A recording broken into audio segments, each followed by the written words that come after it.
Welcome, everyone. Made in Spain podcast season 5. Who would have thought? We did. Hey! That's why we're here. My name is Laura Senior Garcia. I'm Nalini Sharma. And yeah, this has been our journey. We're into season 5. We've gone south quite a bit. Yes, and we're going to continue to go south. And then we'll take a big U-turn and go north at some point.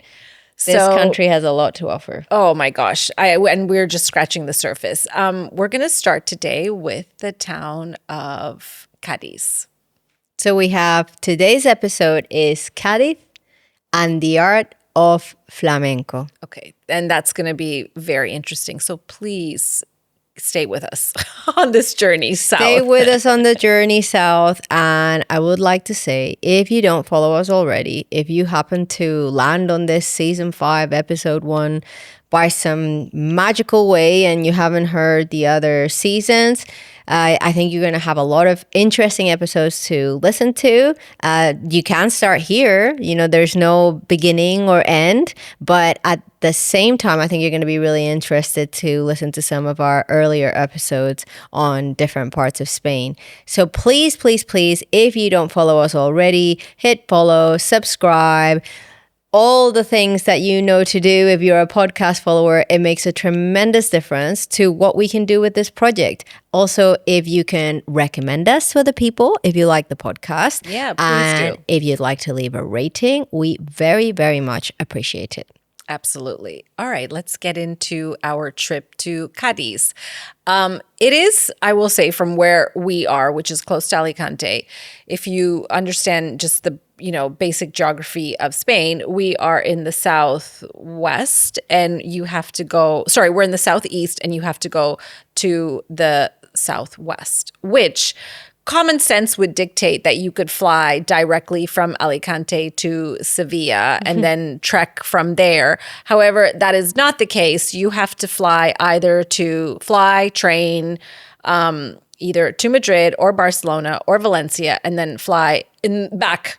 You have to go in the opposite direction to get back, or you could drive to Seville, which from where we are is 6+ hours. 7. Yeah, it's a drive. So and to Cadiz is another hour and a half. Yes. So you're looking at from here to Cadiz, it's almost 8 hours and a half. Yeah, it's a big drive. I mean, if we drove in the opposite direction, you would be in France. But Nalini did say something very interesting when we were there. It's like a lot of people apparently go like Alicante, Morocco, and then take the ferry. Right, because you can, I think, it's possible to sort of see not quite, but it's close enough that people, I think they do that. Of course, yeah. So if you think about it, so first of all, we're going to Cadiz. Normally, most of our time has been spent on the Med. Cadiz is on the Atlantic Ocean. Right. Very close to Gibraltar, which I am not getting a lot of momentum and trying to convince people to go to Gibraltar, but I do want to go. Yeah. It's a very odd place, like basically monkeys, and it's a, UK, part of the UK at the tippy tip of Spain, which what I do you think mean there's monkeys? There's monkeys everywhere. In Gibraltar? In Gibraltar. Why? I don't know. But these monkeys are absolutely everywhere, and they're pretty aggressive as well. Okay, I'm not going. Oh no! I shouldn't have said it. I'm not going. I've Did you hear me? tried I'm like, I don't understand. What is with monkeys? They're like those. I'll show you after we finish the recording of our let's episode. Let's not veer off topic now. I'm a little horrified that there's monkeys all over everywhere. Gibraltar. It's really funny. And I seen this guy. Sorry, we're gonna just go off 1 second, and then we'll go back to Cadiz. But I seen this guy on social media that I thought was the most hilarious thing ever. Because there's a huge debate whether like we shouldn't have given Gibraltar to the British and blah, blah, blah. There's a lot of Spanish people who feel very strongly about it. Well, if they have monkeys, they can keep it. Yeah. Well, this guy is walking around with like pictures of the royal family and going like this to the monkeys. This is your real king, And I'm like, and the monkey's looking at him like, what? What are you talking about, man? But I thought, anyway, that was really funny. Okay. So, Cadiz. All right. So it is the longest continuously inhabited city in Western Europe. I mean, it's just a really long way of saying it's one of the oldest cities in Europe that has been inhabited. And therefore one of the oldest cities in the world. Exactly. Founded by the Phoenicians. It's older than Rome, apparently. Yeah, because I'm looking here, 1,100 years before Christ. So Long older time ago. than Rome. Officially, prior to being called Cadiz, Cadiz, it was Gadir, which is spelled Gadir. Is that correct? Yep, Gadir. Okay, so this is really cute. I thought, do you know what you call locals from Cadiz? Gaditanos. Yeah, I was like, that's I so never cute. realized that. Yeah, that's why. That's why, because that was Oh, the that's so original name funny. of the city. So you have to look at, when you look at a country like Spain, it has been ruled and fought over, has internal fighting for so many years that there's so much, I think, just transference of whether it's the culture or the language. Cities have changed hands, they've changed names. There were, for a period of time, part of Spain was occupied by France. Yes. Cadiz was a stronghold that was still under Spanish rule. So there's a very deep history there. But where Cadiz is located, first of all, you cross over this quite dramatic bridge. Yes, it's huge. And Yeah. that's one thing that, I hadn't actually been there before this time. And by the way, I kind of do feel like we need to go back at some point because we never got to the beaches. No, Because it there's- was a very kind of like fast, Very in and out. whirlwind. Yes. 48 hours, which I feel we could write an article or something Yes. for Condé Nast. But Yeah. I mean, really a whirlwind 48 hours in Cadiz. But it is a port city and you can see it from the way that it is built, the infrastructure of it. As you drive into the city. As you drive well. into it, so you go over this massive, very modern looking bridge, and then you are into Cadiz. But because it's so old, it is such an old, ancient city. The streets are so narrow. It's unbelievable, actually, that you When you look up, right? when you look up, if you're claustrophobic, you might have trouble in these streets. If you're because they're claustrophobic, tiny. you're better off staying near the water or the Exactly. port because it is true that the streets are. Nalini pointed out, we were staying at an apartment downtown that if you open the window, like it is violently close to your neighbor. Your neighbor. Thank goodness we didn't have neighbors that the particular nights we were there. However, if we did, you could easily Throw them something from your window. throw them Like, oh, food. you need salt? Here you go. So it is a port town, and because of that, it has a sort of a maritime history. Hugely. Christopher Columbus, on two of his voyages, sailed from the Bay of Cadiz. It is also where the first Spanish Constitution was signed. Wow. I didn't know that. Yeah, so in the early 1800s, that's where, because Spain controlled that part of its country while the French were still occupying other parts of Spanish territory. So I think when you drive into the city and you see it, it's just I would say it's just so dramatic because the Bay of Cadiz flows into the Atlantic. So it's this, And you can see it. you can see it. It's this dark kind of, it's just so vast, but so beautiful at the same time. And then as we were standing looking out at the view, we looked on the phone, of course, to see our location. And when you actually see where you are, It's like you're in front of North Africa. right, you're so far down there. So I think being isolated, actually, the word Gadir translates into enclosed area. Yeah, so it says Phoenician for walled city. Right. One of the landmarks there, they have the cathedral, which took over 100, technically 116 years-ish to be completed. And the town of Cadiz was in competition with Seville to see who could build the nicest, most beautiful cathedral. And the dome is gold because it served as a beacon for sailors returning so that they would be able to see with the sun reflecting over it that, oh, okay, we're close to home. So much history. And I have to say, we are going to cover Sevilla in another episode because we feel it deserves its own spotlight. Yes. But we did want to focus on Cadiz or Gadir, with the Phoenician history. But when you walk around Cadiz, you can feel it's different. I very don't different. know how to explain it, but one of the things we saw is that, they have a very famous carnival there, but it's not a carnival like other carnivals. Yeah. It's more focused on humor and satire. Oh, interesting. So the Cadiz carnival is all about wit and satire and lyrical bite. And so it's in the they spring, no? compete Like against each other. In April? It's the same. It's the same. Okay. Like the carnival is the same as like other carnivals happening Okay. around Spain, etc. Same date, but the focus is a little bit different. Okay. So they do more of these like little satirical, so I think it was like the one last year or the year before last, they did a whole float on Shakira breaking up with Piqué or something, and they that's had like a funny. whole little song on it, and all these guys like dressed as Shakira. It was pretty funny. But they every year there's like a competition to see who has this best like satirical, Right. spectacle at the carnival. But it's very unique, and if you think about it, like you said, Port Town, all the history, all the influence, I think people from there in general are a little bit different. Like they're a bit unique. It is, first of all, I mean, it's just a unique place to go. It is isolated in that you really have to make an effort to get there. Like you got to drive over the bridge to get there. It's not like Seville or, No, you really have to make an effort to get there. But once you're there, you're sort of in really this enclosed city. It is so tight. It's so close.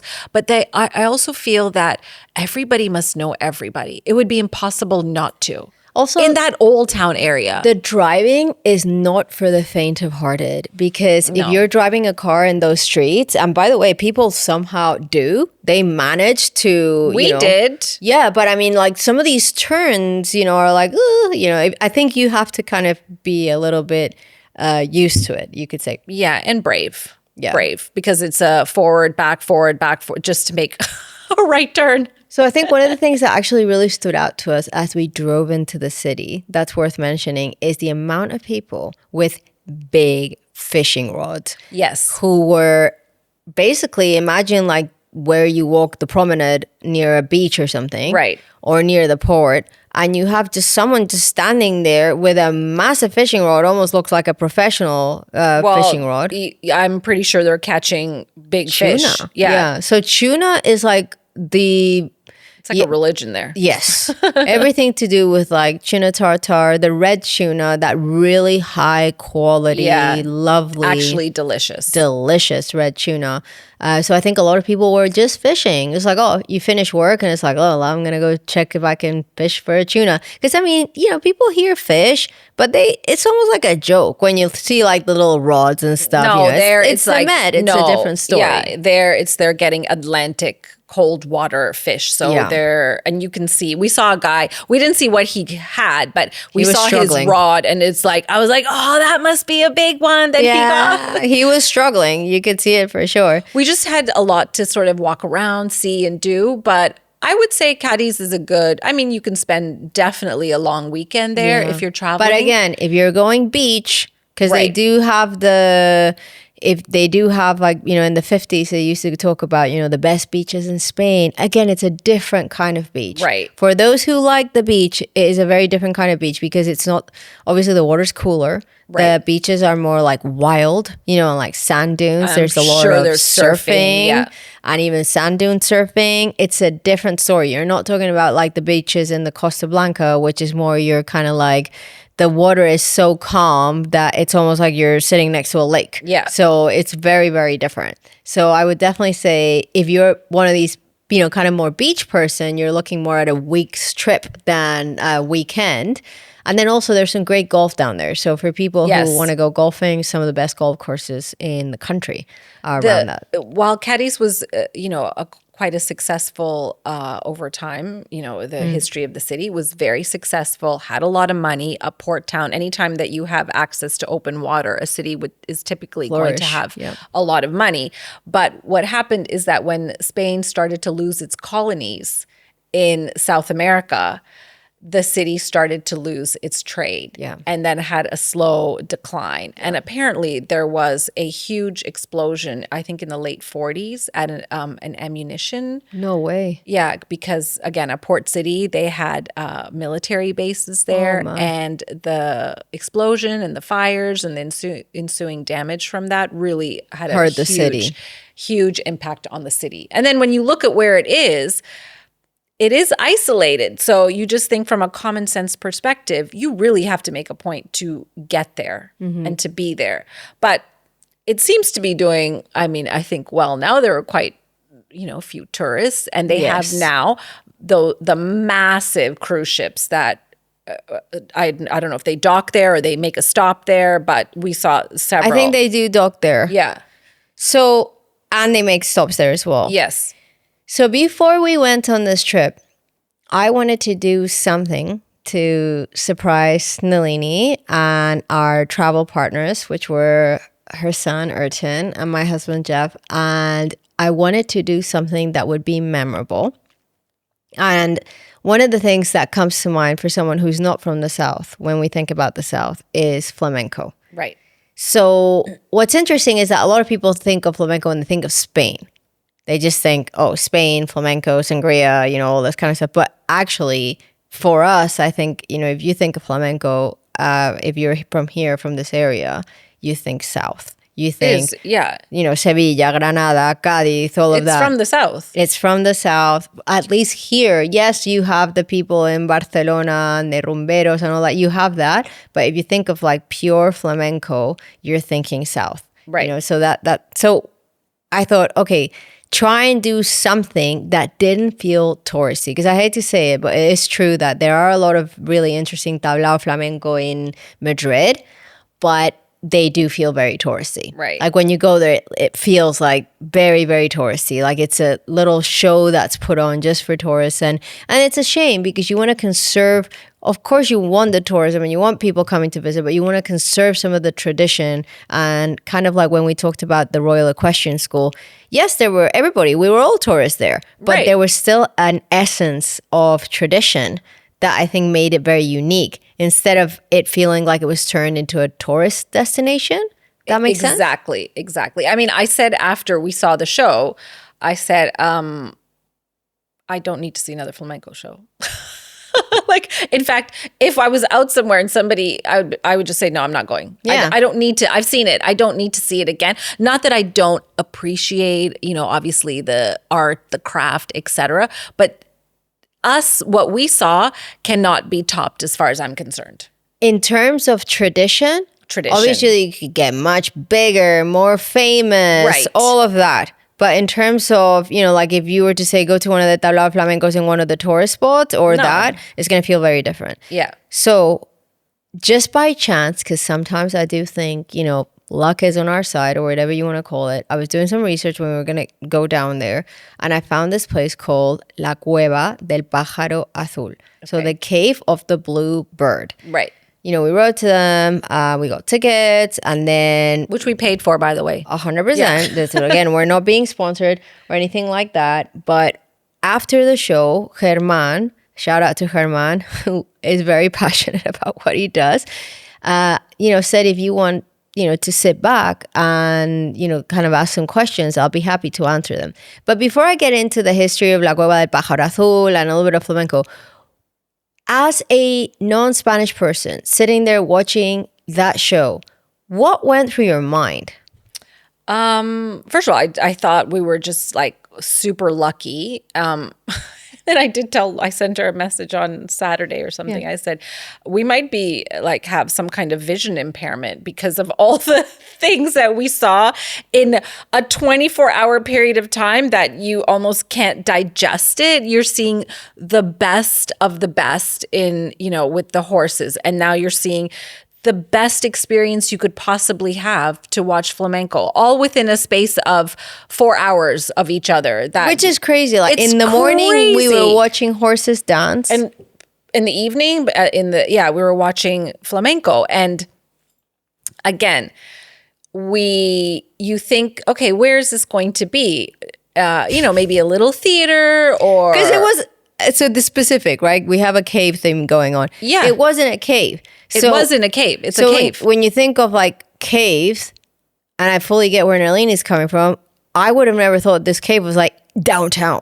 No, it's in the center of like, it's just in a neighborhood. You can't even say it's not in a neighborhood. I mean, people are out walking their dogs. They have the baby and the pram, going for a little evening cocktail. It is in the center of the city. There's this tiny little door. You gather on the outside. When it is time for the show, you are now called in party by party. So they announce your name. It's like doing a roll call in school. They announce your name and then you go in, which when you're on the outside, you think, why are they doing this? This seems like a little dramatic. However, you realize why. Because the cave is no bigger than, a bedroom. Yeah, it's like 38 people that can fit in there. It's really small. And when each little group has a little table, like not a stable table either. One wrong move and everything's going to go flying.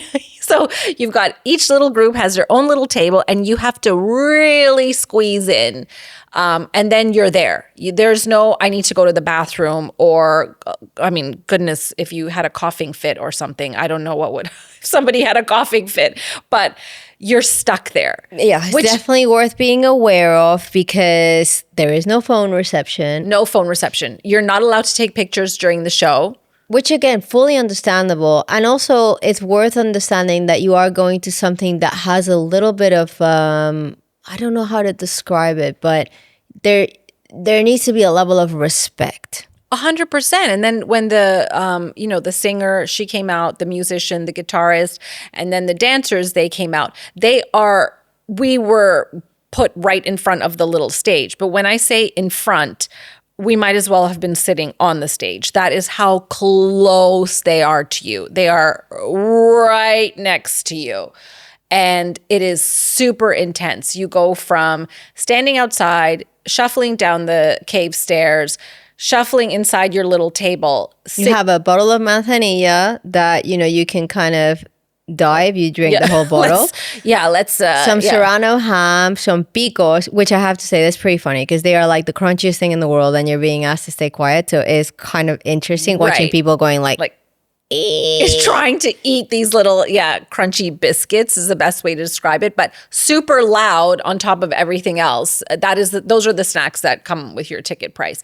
And then the performance starts, but it goes from 0 to 100. 0 to 1,000 in a split second with the singing, the guitar, and then the dancers come on, and then it really kicks off. It is explosive is the best way to describe it. I love that.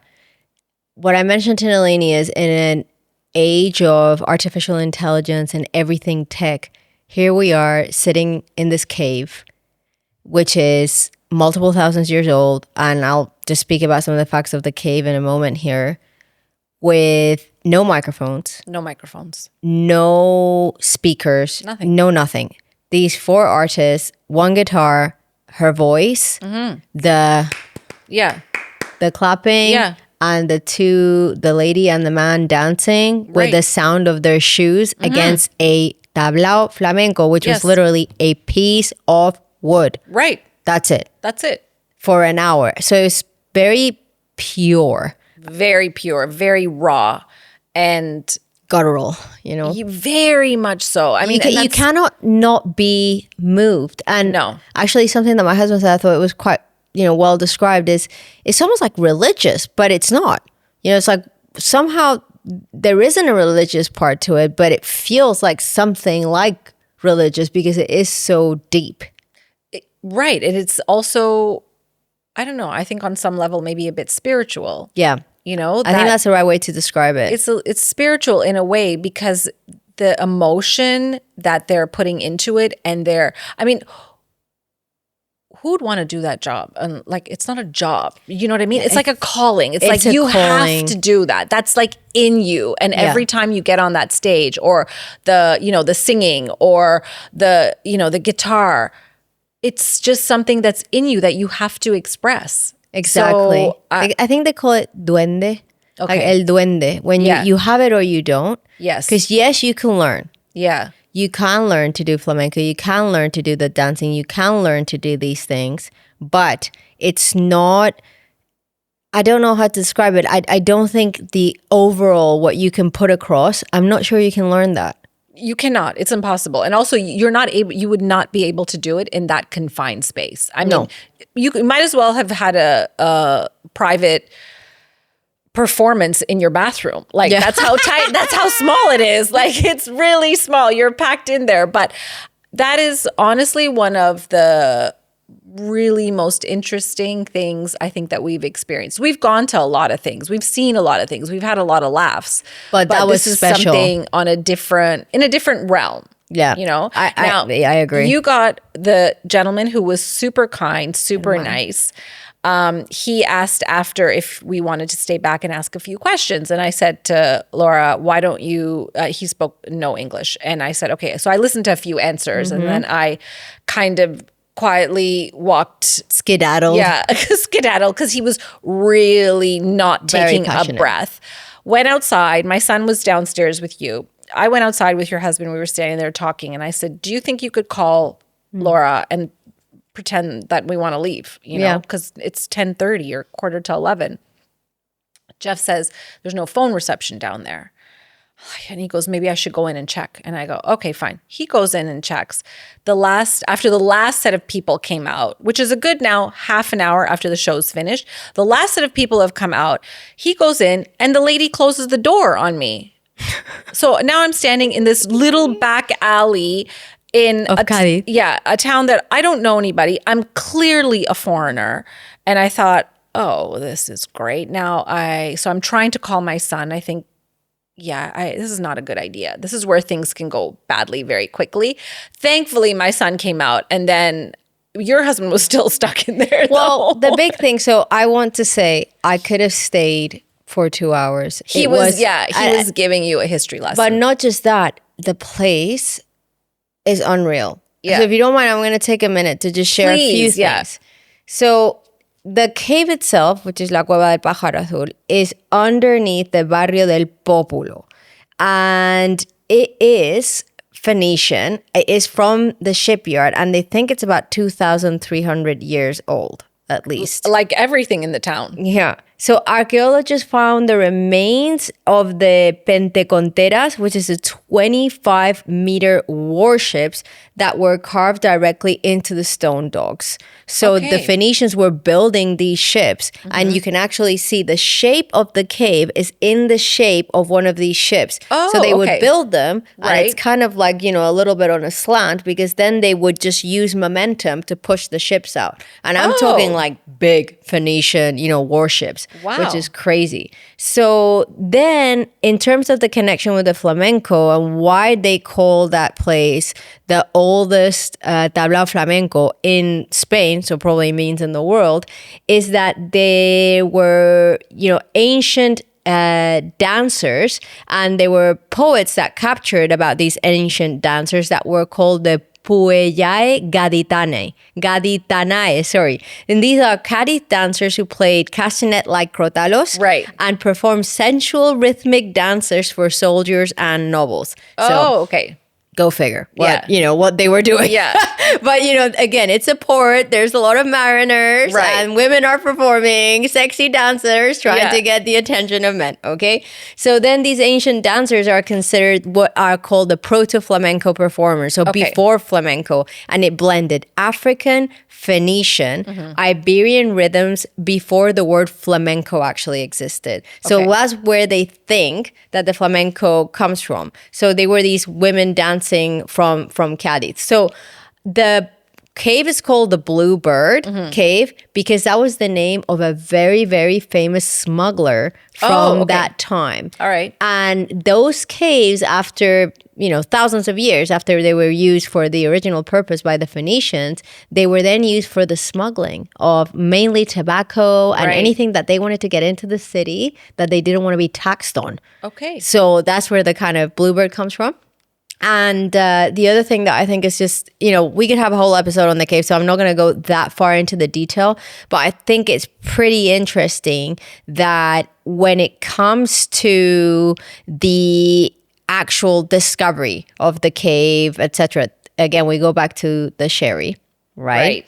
There was a winery that was right in front of the cave. Okay. They wanted to expand the winery. I want to say the gentleman that had the winery was this Manuel Fedriani. That's it. So the local bodega in 1958, he uncovered the cave accidentally. So they were expanding the winery from one side of the street to the other. Right. And one of the builders in the building process heard this clunk, clunk, clunk, clunk. Oh. It's like, I think there's something down there. And they head down there. And all of a sudden, they find in 1958 these caves that had been hidden for over 2,000 years. Wow. So when they realize what it was, he then decides, we're going to open this cave and give it a commercial focus. Right.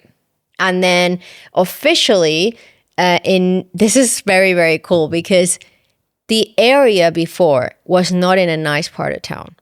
So there were a lot of prostitutes and whatever. And when he discovered this cave in the 50s, people said to him, you can't open like a nice flamenco place here. Who's going to come here? Like, this is the bad part of town. Like, you know, and he said, okay, I'll do something that no one can, forget or avoid coming to. He hosted the first like flamenco competition in Spain to pay the winner 5,000 pesetas, which was like a salary of a year, which was a lot of money. Yeah. So he brought in people like Camarón de la Isla, La Perla de Cádiz, all these people who were like unbelievable that they were there, and people had to go, even if it was in the not nice part of town. So it had its golden era from that time until 85 is when it closed. But people who were there, like royalty, Julio Iglesias, and it was the official place when someone big came to town for a concert where they had the after parties. So that's kind of cool. Only God knows what that cave has seen is the only thing I will say. But, who knows? But they still do, even like the day after we went. Yeah, they had a private event for 2 people who rented out the cave. So please, if you're in Cadiz, check it out. During the day, it's an archaeological visit. Oh, so during the day, you go visit the actual Phoenician historical part. And at night, if you're lucky and you that's the day that they have the flamenco show, you can go watch the flamenco. And they don't always have the same performers. No, it rotates. Yeah. They have new people. And again, he was very proud to share. And I think it's pretty cool that, they pay the people well. And it's not like one of these places that they're just kind of like the same people every night where it becomes repetitive. So it's a very cool place. I'm very thankful and grateful that we had that experience. I'm very grateful for Germán to take the time. He actually sent me a bunch of documentation. I feel like we could do one last kind of interesting bit of information. The first documentary to be shot in color in Europe was shot in there by the German television. Oh, why? Don't know. But that's where they did it. And he sent me a link to YouTube where you can go watch it. Oh, that's interesting. It's a really cool little place. I think the biggest takeaway from all the places that we've gone, in the last how many ever months is that we've somehow managed to meet people that are very passionate about what they do. And we're really seeing the authentic side of all these towns. And I mean, you were born here. Yeah, but I have to say I was born here. I've probably learned more about my own country since starting this podcast than in the prior 39 years of my life. So it is just amazing. Yeah, we've been really fortunate that whatever it is, if it's flamenco in a cave, horses, swap caves, like I don't know why. Oil, it doesn't matter. Wherever we've gone, we're so privileged to be able to meet people who are very passionate and just very honest in their journey in what they're producing or putting out there. My husband has a new favorite word. Which is? Dale. Oh, ole, dale. Dale means like hit it, right? Yeah. He thinks it's hilarious. It's like, but it's, because they say it to encourage each other, right? As they're doing the show. But yeah, it's a I'm really, really happy with the trip, and really recommend for people to have that experience, and try and look for the authentic places, try and look for the tradition. And who knows, there may be a flamenco class for Nalini and I in the works. We'll see about that. You can see that on socials. Okay, Slice of Life. Slice of life. Slice of Life. Yay. Season 5. Yeah. Brought to you by GoCo. Right. So we're doing this little our torta. Yes, our torta, which we kind of fell in love with the last season and in the last episode. We've got it here with some avocado oil. You want to talk a little bit about avocados in the South? Well, one thing that, people who live here probably know this, but for those that don't, the south of Spain is a huge producer of fruit. And all of Andalusia, fruit, vegetables, because of the heat. So they have the right climate and the soil and the temperature to be able to produce, I would say, a very large percentage of the fruit that is grown here in the country. So avocados being one of them. Also, oddly enough, I thought mangoes were imported.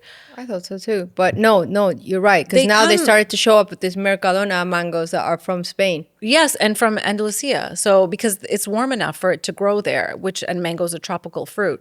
Right. And they have such a long growing season. So today we're just having this with some avocado oil, which we actually happen to get from Alicante. From the food fair. And we have here some salt from the Atlantic, which you can actually see as you're driving around Cadiz. Mm-hmm. There are these like marshlands with these big mountains of salt. Yeah, so which I always think there's kind of this kind of June vibe, like you know what I mean, like the movie Dune. Oh, like is that how you say it?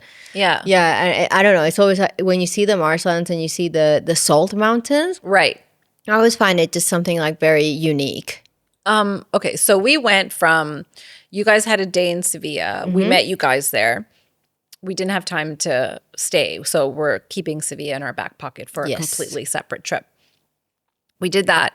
We drove an hour. I say we. There's only one person driving.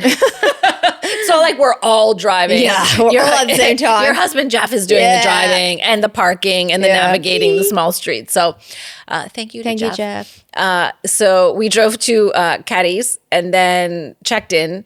Then we did all of that, went to Jerez the next day, drove back the next day to Seville, and then you guys I went to Valencia to come home, and then you guys went to Thanksgiving. To do Thanksgiving. Ready? And you guys went to a techno concert in Madrid. Yes. So Slice of Life, we're going to talk about Time Warp. So Time Warp, please invite us next year. We did not get any sponsorship from Time Warp for this, but I will say that it is a super cool event. So Time Warp, I think it's German. It's a German techno brand, and they have like massive festivals, not just in Spain. So I believe this is the second year that they did it at IFEMA. Now, IFEMA is like the IFA in Alicante, where we went to the gastronomic Alicante, but for the Madrid version of it, it's massive. I think they have like 9 pavilions or something. So remember where we were in the IFA in Alicante? Right. That was 1 pavilion. Right. So imagine like 8 of those. Well, that's where they do Madrid Fashion Week. Yeah, it's huge. Yeah. And I think it's really cool because they must have a lot of logistical power to be able to turn these events around so quickly, because I thought it was really funny as we were walking up to this place, they had that day earlier, my daughter likes to watch like this Pollito Pio, these videos on YouTube. They had like this show from all these cartoon animals there in the afternoon. Wow. And by the time we walked in, it was a huge, massive techno event. So a big turnaround in a very short space of time. So this was 10 p.m. to 6 a.m. on Friday and Saturday. And like I said, I already want to go next year because it was very, very special. Lots of lighting kind of effects and everything. So you feel like you are part of something. There had to be, at least when we first walked in, it started kind of drip feeding the amount of people. Right. I actually felt a little bit bad because the first DJ must have come out to no one because they had some issue at the door or something where people came in 20 minutes late. So imagine being a DJ, like a famous DJ, and you come out to an arena where there's supposed to be like 20 or 30,000 people and there's no one there. So when we walked in, the guy was already doing his set. I'm like, oh, okay, this is weird.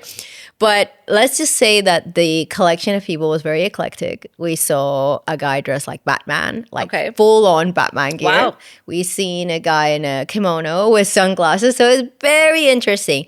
People of all ages, obviously 18 plus, but people of all ages. Right.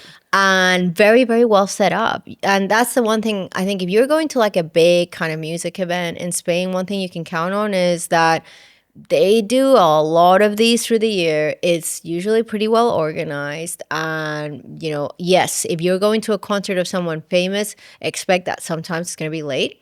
Right. But in this case, it's like, okay, 10 p.m. one, 11 p.m. another, Wow, 12 really p.m. good. Yes. And like no changeover time because they wanted people to kind of feel the beat, you could say, and keep going. And even like, the whole place, the whole pavilion was like the bars were all the way around. So there was no queue even. Oh, very well done. Very I think well they done. do concerts actually very well in Madrid. Yes. They really do. I would definitely go to another event at the Ephema. Right. It's extremely easy to get to. I mean, it's like a taxi away. So I was really, really impressed. If you like techno, I would definitely, but it is like definitely hard techno. And I have very particular music taste because I would also go to a metal event and all these kind of things. But I think the tie-in or the connection is just the adrenaline. It's just, being in this kind of high adrenaline environment. You were with the horses, then the flamenco, and then the techno, and then the huge meal yesterday at your house, and then I was ready today recording. You know what's going to happen tonight? It's going to be like a crash. I'll call you tomorrow, Laura. Oh my god. Yeah, and a bunch of work meetings. Yeah. On a completely separate note, I just found this out yesterday, but the NFL is playing an official game in Madrid. When? November 15th. What? It's the Commanders and the did it in London Dolphins or something. So the Dolphins, I believe, they did it in London once. They do this where they try to give the NFL. They played yesterday. Because that's why the NFL in London. Yes, that's why my husband had it on the TV during Thanksgiving, and my son called me and I said, "Oh, what are you doing?" He's like, 7 hours of football. My son's in the States. So he's like on the couch ready to order his wild wing order and whatever. He's like, 7 hours of football. And I said, "Oh, Dad had some football match on." And he's like, "Oh, that's whoever played in London. And he's like, "Why don't you guys go to Madrid in November?" And I said, "For what?" He's like, "The NFL, they have a game." I'm super curious to know where they're doing that. Whatever. I looked at tickets. The tickets aren't that expensive, so I want to go. There's not a huge following for American football here, so let's talk about it because that may be something we can do. Right, it would be fun, right? Yeah, on a Sunday absolutely. to go. Yeah, I think it would be fun. Sunday football in Madrid. Well, everyone, thank you very much for joining us for this first episode of our very exciting season that we have ahead of us. We are going to continue to explore the south and expect Sevilla, expect Malaga, and some really interesting things coming up in this season. Thank you very much for joining us. Thank you. Bye for now.